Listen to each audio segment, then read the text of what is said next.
C കാറ്റിൻ്റെ ഈ പുതിയ എപ്പിസോഡിലേക്ക് ഏവർക്കും ഹൃദ്യമായ സ്വാഗതം. സാർവത്രിക സഭയുടെ മതബോധന ഗ്രന്ഥത്തെക്കുറിച്ച് ആഴത്തിൽ പഠിക്കുന്നതിന് വേണ്ടി തലശ്ശേരി അതിരൂപതയും ശാലൂൺ ടിവിയും ചേർന്ന് നടത്തുന്ന പ്രോഗ്രാമാണ് സി കാറ്റ്. ഈ പ്രോഗ്രാമിൽ ക്ലാസുകൾ നയിക്കുന്നതിനും നമ്മുടെ ചോദ്യങ്ങൾക്ക് ഉത്തരം നൽകുന്നതിനുമായി ഇവിടെ എത്തിച്ചേർന്നിരിക്കുന്നത് തലശ്ശേരി അതിരൂപതയുടെ സഹായമെത്രാനും ഭാരത കത്തോലിക്ക മെത്രാൻ സമിതിയുടെ ദൈവശാസ്ത്ര കമ്മീഷൻ അംഗവുമായ മാർ ജോസഫ് പാംപ്ലാനി പിതാവാണ്. പിതാവിനെ ഏറ്റവും സ്നേഹത്തോടുകൂടെ ഈ പ്രോഗ്രാമിലേക്ക് സ്വാഗതം ചെയ്യുന്നു. അതോടൊപ്പം തന്നെ ഇന്ന് ഈ ക്ലാസ്സിൽ പങ്കെടുക്കുന്നതിനും തങ്ങളുടെ സംശയങ്ങളും ചോദ്യങ്ങളും ഉന്നയിക്കുന്നതിനുമായി ഇവിടെ എത്തിച്ചേർന്നിരിക്കുന്നത് തലശ്ശേരി അതിരൂപതയിലെ തോമാപുരം സെൻറ് തോമസ് ഫൊറോന ദേവാലയത്തിലെ മതാധ്യാപകരാണ്. അധ്യാപകരെയും ഏറ്റവും സ്നേഹത്തോടുകൂടെ സ്വാഗതം ചെയ്യുന്നു. ഈ എപ്പിസോഡിൽ കഴിഞ്ഞ എപ്പിസോഡിന് തുടർച്ചയെന്നോണം പൗരോഹിത്യം എന്ന വിഷയത്തെക്കുറിച്ചാണ് നമ്മൾ ചർച്ച ചെയ്യുന്നത്. ഈ കുദാശയെക്കുറിച്ച് കൂടുതൽ പഠിക്കുന്നതിനും നമ്മുടെ സംശയങ്ങൾ ദൂരീകരിക്കുന്നതിനുമായി നമുക്ക് പരിശ്രമിക്കാം.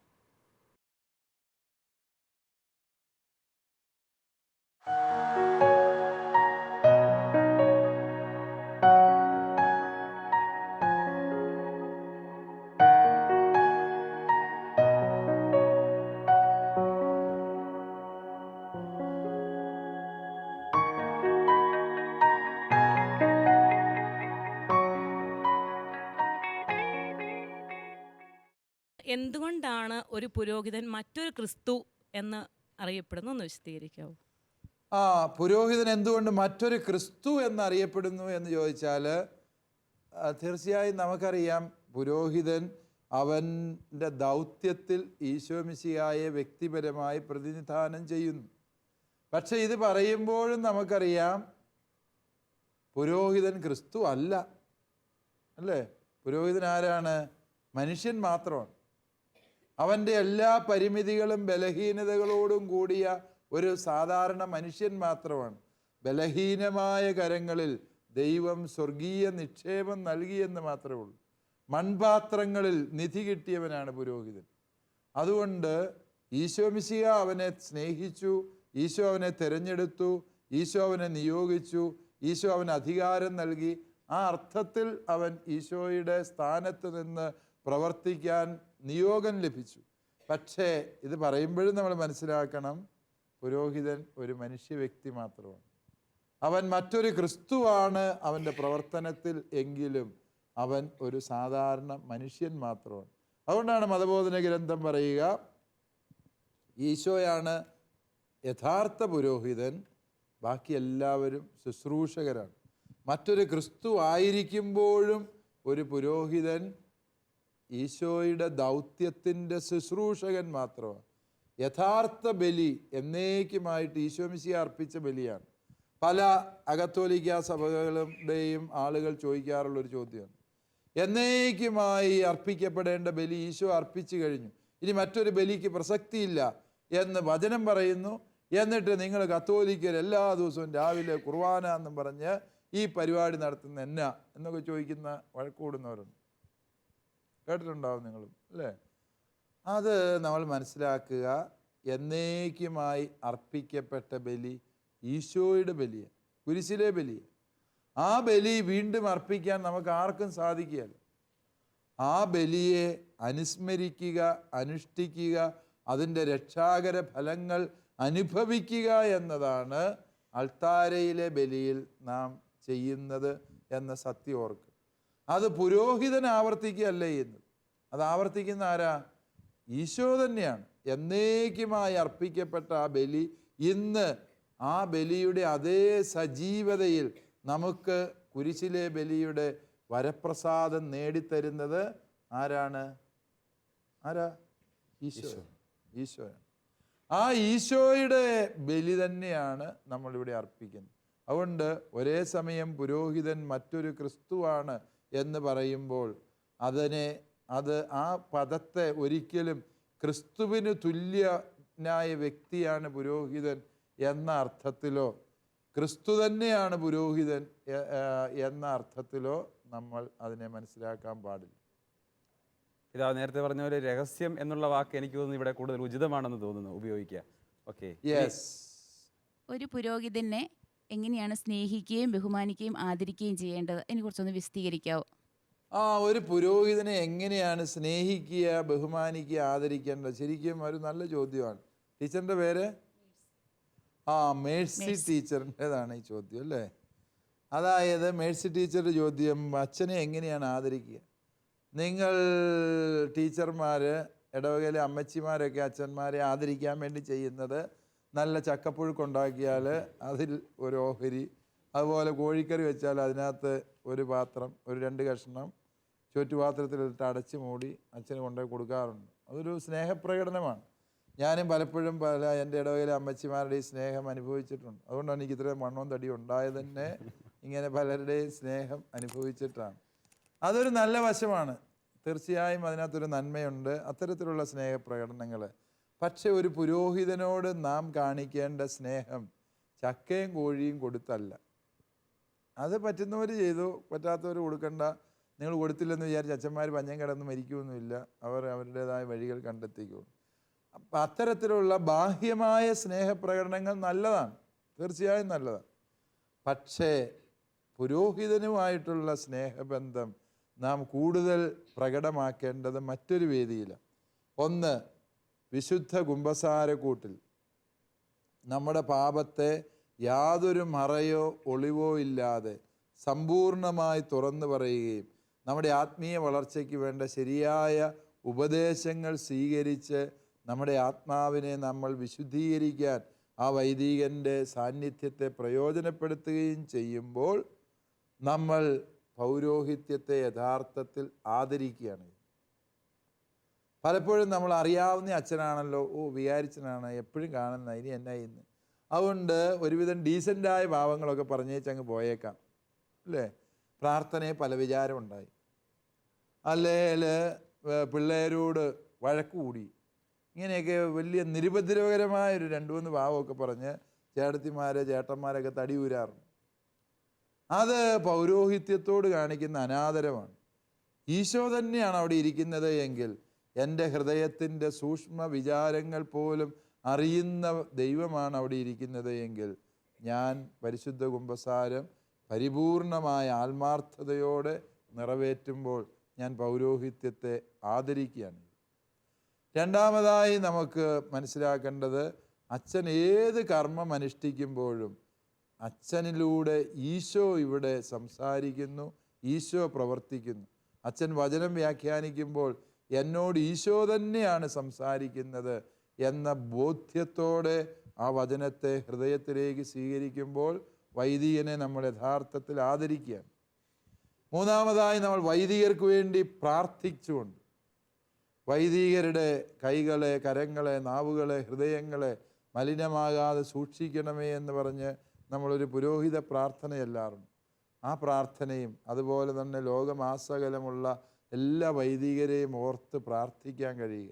എല്ലാ വൈദികരെയും ഓർത്ത് ജപമാലയുടെ ഒരു രഹസ്യമെങ്കിലും ചൊല്ലി നമ്മൾ അവർക്ക് വേണ്ടി പ്രാർത്ഥിക്കുന്നത് വൈദികരോടുള്ള വലിയ സ്നേഹത്തിൻ്റെ പ്രകടനമാണ്. നാലാമതായി, വൈദികരെ കുറ്റം പറയാനും ആക്ഷേപിക്കാനും വേണ്ടി മത്സരിക്കുന്ന ഒരു സമൂഹത്തിലാണ് നാം ജീവിക്കുക. വൈദികൻ്റെ ഒറ്റപ്പെട്ട ചെറിയ തെറ്റുകളെപ്പോലും ഊതിപ്പെരിപ്പിച്ച് അക്ഷന്തവ്യമായ അപരാധമായി അവതരിപ്പിക്കുന്ന ഒരു സമൂഹത്തിൽ ജീവിക്കുമ്പോൾ വൈദികന് വേണ്ടി സംസാരിക്കുക, വൈദികനെ പ്രതിരോധിച്ച് സംസാരിക്കുക, വൈദികനെക്കുറിച്ച് നന്മ നമ്മൾ പറയുക, അത് വൈദികരോട് കാണിക്കുന്ന വലിയ ആദരവും സ്നേഹവുമാണ്. അവസാനമായി, നമ്മുടെ കുടുംബങ്ങളിൽ കുഞ്ഞുങ്ങളോട് വൈദികരെക്കുറിച്ച് നല്ലത് പറയുക, വൈദികരെക്കുറിച്ച് ഒരിക്കലും ദോഷം വീടുകളിൽ പറയാതിരിക്കുക. അതൊക്കെ പരമപ്രധാനമായ കാര്യം. നിങ്ങൾ മാതാപിതാക്കൾ വീട്ടിൽ സംസാരിക്കുമ്പോൾ, വികാരിച്ചനെ കുറിച്ച് സംസാരിക്കുമ്പോൾ, അയാളെ എന്നാത്തിന് കൊള്ളാം, ഒരു കഴകത്തില്ലാത്ത മനുഷ്യൻ, കള്ള കത്തനാര്, ഇങ്ങനെയൊക്കെ നിങ്ങൾ വീടുകളിൽ സംസാരിക്കുമോ എന്ന് എനിക്ക് അറിഞ്ഞുകൂടാ. ചില വിദൂര ദേശങ്ങളിലെ മനുഷ്യരങ്ങനെ സംസാരിക്കാറുണ്ട്. അങ്ങനെയൊക്കെ സംസാരിക്കുമ്പോൾ നമ്മൾ അറിഞ്ഞോ അറിയാതെയോ പൗരോഹിത്യത്തെ വില കുറച്ച് നമ്മുടെ കുഞ്ഞുങ്ങളുടെ മുമ്പിൽ അവതരിപ്പിക്കുകയാണ്.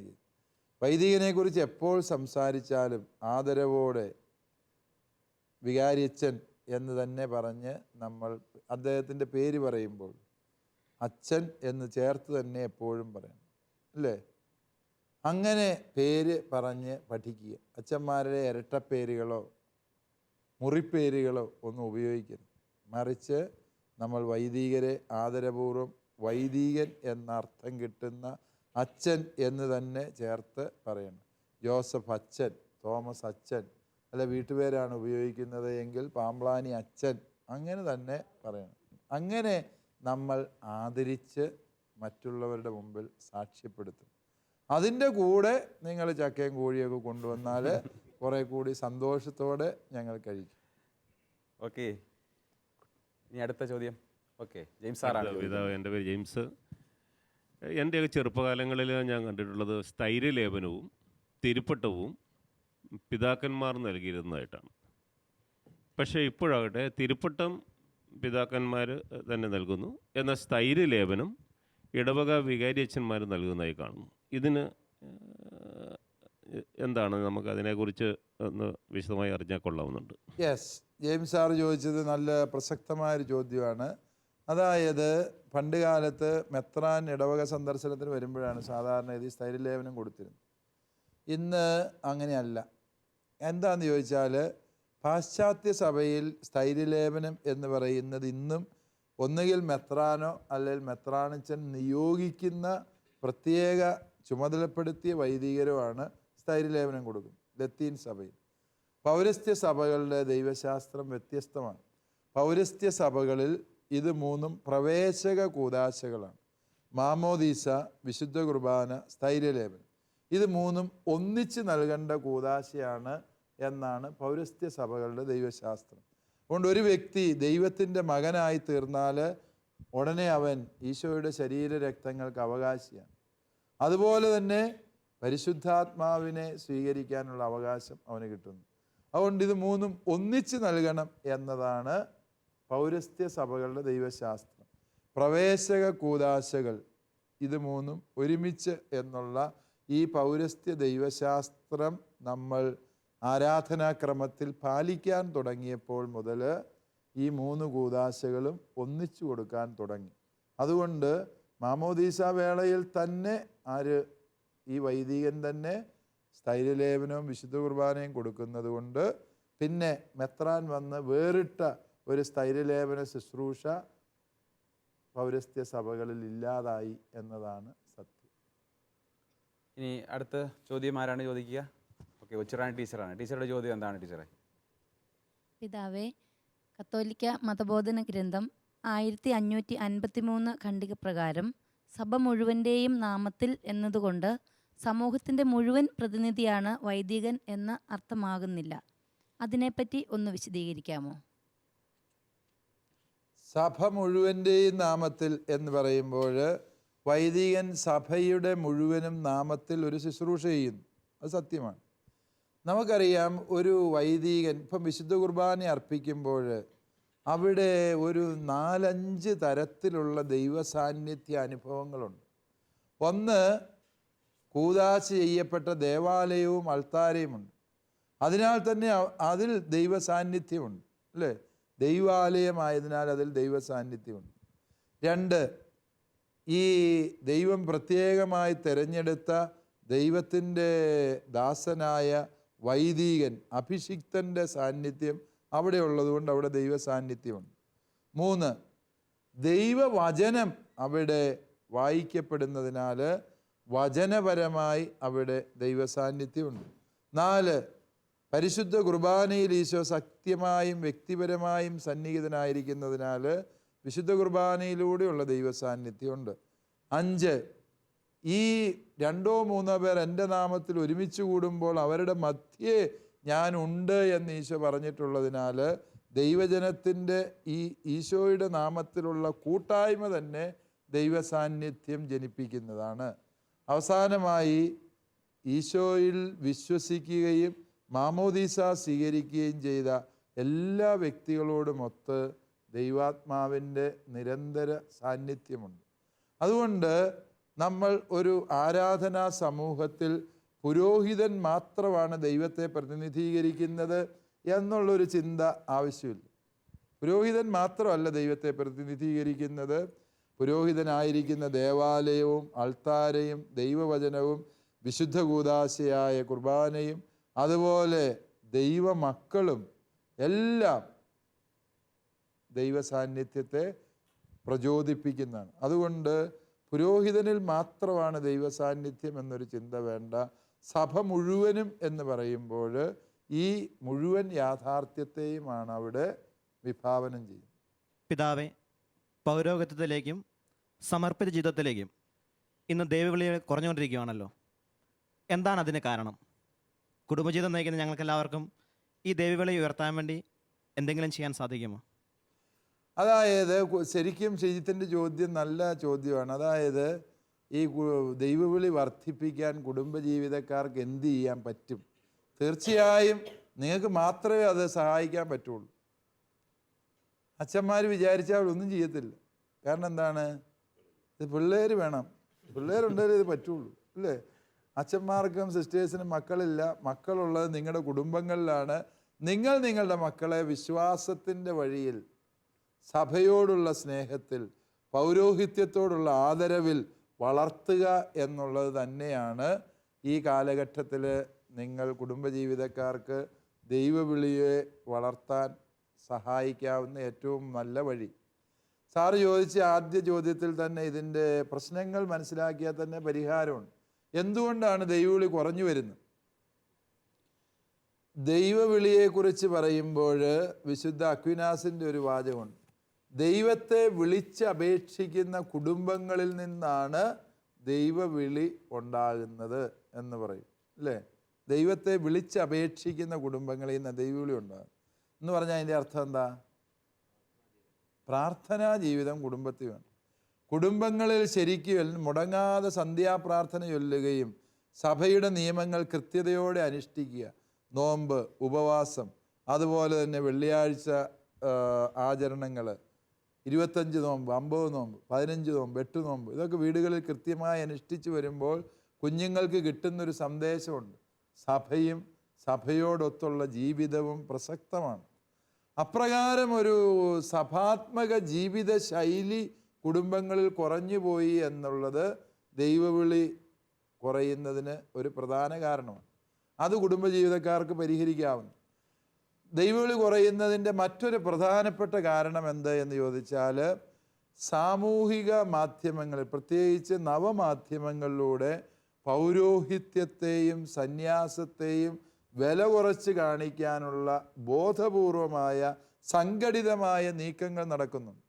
ഏതെങ്കിലും ഒരു വൈദികൻ എവിടെയെങ്കിലും ഒരു തെറ്റ് ചെയ്താൽ അതിനെ ഫ്രണ്ട് പേജിൽ വലിയ കോളം വാർത്തയാക്കി അവതരിപ്പിച്ചും ബ്രേക്കിംഗ് ന്യൂസായി അവതരിപ്പിച്ചും ഒരു വൈദികൻ്റെ വീഴ്ചയെ തുടർച്ചയായി 40 ദിവസമൊക്കെ പ്രൈം ടൈം ന്യൂസിൻ്റെ ചർച്ചാ വിഷയമാക്കിയും എഡിറ്റേഴ്സ് അവറായി കൊണ്ടുവന്നും ഒക്കെ ചർച്ചയ്ക്ക് വിധേയമാക്കുമ്പോൾ അത് വൈദികനെ ആക്ഷേപിക്കാനുള്ള ബോധപൂർവമായ ശ്രമം അതിൻ്റെ പിന്നിലുണ്ട്. ഇത്തരത്തിൽ സംഘാതമായ ഒരു പുരോഹിത നിന്ന സമൂഹത്തിൽ വർദ്ധിച്ചു വരുന്നുണ്ട്. വാട്സപ്പിൽ, ഫേസ്ബുക്കിലും ഒക്കെ അച്ഛന്മാരെ ചീത്ത വിളിച്ച് എന്തെല്ലാം പോസ്റ്റുകളാണ്. ഒരു പോസ്റ്റിന് 10-20,000 ലൈക്കുകളാണ്. ഇതാരാ ഇതിടുന്നത്? പലപ്പോഴും നമ്മൾ മനസ്സിലാക്കുക, ഇതിനു വേണ്ടി സഭയുടെ വിരുദ്ധ ശക്തികൾ അവർ പെയ്ഡായിട്ട് നല്ല സോഫ്റ്റ്വെയർ എഞ്ചിനീയർമാരെ നിയോഗിച്ചിട്ടുണ്ട്. പക്ഷേ അവരുടെ ദൗത്യമാണെന്ത്? സഭയ്ക്കെതിരായിട്ടുള്ള ഇങ്ങനെ വാർത്തകൾ പൊലിപ്പിക്കുക, ട്രോളുകൾ ഉണ്ടാക്കുക, ഫേസ്ബുക്ക്, വാട്സപ്പ് പോസ്റ്റുകൾ തയ്യാറാക്കുക. ഇതെല്ലാം ഈ കൂലിക്ക് ഇത് ചെയ്യാൻ ഏൽപ്പിക്കപ്പെട്ടവരുടെ ഉത്തരവാദിത്വം. അവരത് ചെയ്ത് പ്രചരിപ്പിക്കുന്നു. സത്യമാണോ അല്ലയോ എന്നുള്ള വിവേചനം പോലും ഇല്ലാതെ നമ്മളത് സത്യമാണെന്ന് പറഞ്ഞ് വിശ്വസിക്കുകയും വിഴുങ്ങുകയും ചെയ്യും. ഒരു കാര്യം നിങ്ങൾ മനസ്സിലാക്കുക, ഈ വാട്സപ്പും ഫേസ്ബുക്കും ഒക്കെ വന്നപ്പോൾ ചേടത്തിമാർ പണ്ട് അരകല്ലേലും ആട്ടുകല്ലേലും ആയിട്ടിരുന്ന് 2 ചേടത്തിമാരിരുന്നു കൊണ്ട് ചുമ്മാ കുറ്റം പറയുമായിരുന്നു. വഴിയെ പോയൊരു 5-6 പേരുടെ കുറ്റം പറഞ്ഞേച്ച് സമയമാകുമ്പോൾ വീട്ടിൽ പോകുമായിരുന്നു നിങ്ങൾ, അല്ലേ? ചേട്ടന്മാർ കലിങ്കയിലും കപ്പച്ചാക്കയിലും കടത്തിണ്ണയിലും ഇരുന്നുകൊണ്ട് 4 ഡയലോഗുകളൊക്കെ വിട്ടേച്ച് ഒരു ഏമ്പക്കവും വിട്ട് വീട്ടിൽ പോകുമായിരുന്നു. അങ്ങനെ വെറുതെ അങ്ങാടിയിൽ വൈകുന്നേരം ഇരുന്ന് പറഞ്ഞ് തീരുമായിരുന്ന പല വിഷയങ്ങളും ഇന്നവൻ പറയുന്ന എവിടെയാ? ഫേസ്ബുക്കിൽ. അന്ന് 2 പേര് നിരുത്തരവാദമായി പറഞ്ഞ ഒരു പരദൂഷണം ഇന്നത് പറയുന്ന എവിടെയാ? 2 ലക്ഷവും 20 ലക്ഷവും പേരുടെ മുമ്പിൽ അവനിത് പറഞ്ഞു. പരദൂഷണങ്ങൾ സാമാന്യവൽക്കരിക്കപ്പെട്ടു എന്ന് ഈ വാട്സപ്പിൽ ഫേസ്ബുക്കിൽ നമ്മൾ മനസ്സിലാകും. അവന് വായി തോന്നിയൊന്നാണ്. അതിൻ്റെ സത്യാവസ്ഥയൊന്നും ആരും അന്വേഷിച്ചിട്ടില്ല. നമ്മളൊരു പത്രം വായിക്കുമ്പോൾ നമുക്കറിയാം, ഒരു പത്രവാർത്ത ഒരു റിപ്പോർട്ടർ അറിയിക്കുന്നു, ആ വാർത്തയെ എഡിറ്റർ പരിശോധിക്കുന്നു, ആ പരിശോധിച്ച അതിൻ്റെ ഡിപ്പാർട്ട്മെൻറ്റിൻ്റെ അതിൻ്റെ വകുപ്പിൻ്റെ തലവൻ അത് പരിശോധിക്കും, ചീഫ് എഡിറ്റർ ഇതെല്ലാം നോക്കുന്നു, പ്രൂഫ് റീഡർ അത് വീണ്ടും പരിശോധിക്കും. ഇങ്ങനെ ഒരു 5-8 പേരുടെ കൈകളിലൂടെ കയറിയിറങ്ങിയ ഒരു വാർത്തയാണ് നമ്മൾ ശരിക്കും വർത്തമാന പത്രങ്ങളിൽ വായിക്കുന്നത്. അതുകൊണ്ട് അതിന് കുറേ കൂടി വിശ്വാസ്യതയുണ്ട്. പക്ഷേ വാട്സപ്പിലും ഫേസ്ബുക്കിലുമോ വായി തോന്നിയത് ഗോതയ്ക്ക് പാട്ട്. അവൻ പറഞ്ഞു, നിനക്ക് വേറെ അഭിപ്രായമുണ്ടോ, നീ അതും പറഞ്ഞു എന്നുള്ളതാണ്. അങ്ങനെ നിരുത്തരവാദപരമായ ഒരു മാധ്യമ സംസ്കാരത്തിൽ ഏറ്റവും അധികം കോർണർ ചെയ്യപ്പെടുന്നതും ടാർഗറ്റ് ചെയ്യപ്പെടുന്നതും കത്തോലിക്ക പൗരോഹിത്യമാണ് എന്ന് തിരിച്ചറിയാൻ നമ്മൾ ഒരുപാട് പ്രശ്നം വെച്ച് നോക്കേണ്ട കാര്യമൊന്നുമില്ല. അത്തരത്തിലുള്ള ഒരു മാധ്യമ വിരുദ്ധത പൗരോഹിത്യത്തിന് എതിരായി സംഭവിക്കുന്നു. അതിനെ നമ്മൾ തിരിച്ചറിയണം. ഒരുപക്ഷെ ദൈവവിളികൾ കുറയുന്നതിൻ്റെ പിന്നിൽ അത്തരത്തിലുള്ള ചില പ്രചാരണങ്ങളുടെ സ്വാധീനം നമ്മൾ പഠന വിധേയമാക്കേണ്ട വിഷയമാണ്. ഇനി മൂന്നാമതായി ഇത് കുറയാനുള്ളൊരു കാരണം, ദൈവവിളി കുറയുന്നതിൻ്റെ കാരണം വൈദികരുടെ ഭാഗത്ത് നിന്ന് ഒറ്റപ്പെട്ടതാണെങ്കിലും സംഭവിക്കുന്ന വീഴ്ചകൾ, അപജയങ്ങൾ, ദുർമാതൃകകൾ, അത് തീർച്ചയായും പൗരോഹിത്യത്തിലേക്കുള്ള ദൈവവിളിയെ പിന്നോട്ട് നയിക്കുന്നു, സമർപ്പിത ജീവിതത്തിലേക്കുള്ള വിളിയെ. ഇതുപോലെ തന്നെയാണ് സിസ്റ്റേഴ്സിൻ്റെ ജീവിതത്തിൽ വരുന്ന വീഴ്ചകൾ പെൺകുട്ടികളെയും ആ വിളി തിരഞ്ഞെടുക്കുന്നതിൽ നിന്ന് പിന്നാക്കം കൊണ്ടുപോകുന്നു എന്നത് സത്യമാണ്. അതുപോലെ അത് പരിഹരിക്കാൻ ഒരുപക്ഷെ വൈദികരായ ഞങ്ങൾക്ക്, സമർപ്പിതർക്ക് ചെയ്യേണ്ട കാര്യം, ആദ്യം പറഞ്ഞ 3 കാര്യങ്ങളും നിങ്ങൾ കുടുംബങ്ങളിൽ തന്നെ ചെയ്യാവുന്ന ഒരു അടിസ്ഥാന വിഷയമാണ്. അവസാനമായിട്ട് ഈ ദൈവീകമായ കാര്യങ്ങൾക്ക്, വിശ്വാസത്തിന് എല്ലാം സമൂഹത്തിൽ വില ഇടിഞ്ഞുകൊണ്ടിരിക്കും. അല്ലെ അതിൻ്റെ വില ഇടിക്കാൻ ബോധപൂർവം ശ്രമം നടക്കുന്നുണ്ട്. പാഠപുസ്തകങ്ങളിലൂടെ, പ്രത്യയശാസ്ത്രങ്ങളുടെ പ്രചരണങ്ങളിലൂടെ, രാഷ്ട്രീയ പ്രസ്ഥാനങ്ങളുടെ ഇടപെടലുകളിലൂടെ എല്ലാം ഈ സത്യവിശ്വാസത്തെയും ദൈവത്തെയും നിസാരവൽക്കരിക്കാനും നിരീശ്വരവാദവും പൈശാചിക ആരാധനകളും പ്രോത്സാഹിപ്പിക്കാനുമുള്ള നീക്കങ്ങൾ നടക്കുന്നതിനാൽ ദൈവവിളിയെ നമ്മൾ കണ്ണിൽ എണ്ണയൊഴിച്ച് കാത്തിരുന്നില്ല എങ്കിൽ നമുക്ക് മുമ്പോട്ട് പോകാനാവാത്ത വിധത്തിൽ ദൈവവിളിയിൽ കുറവ് സംഭവിക്കാൻ സാധ്യതയുണ്ട്.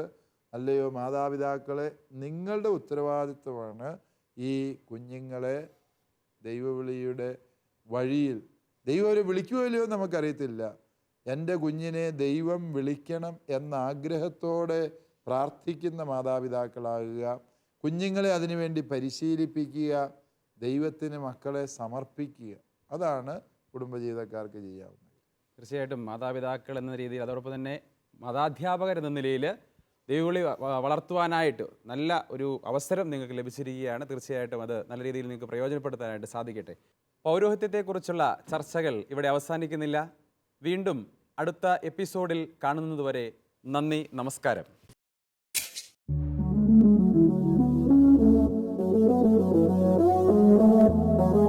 സികാറ്റ് പ്രോഗ്രാമിന്റെ മുൻ എപ്പിസോഡുകൾ കാണുവാൻ ലോഗോൺ ചെയ്യൂ www.shalomtv.tv/ccat.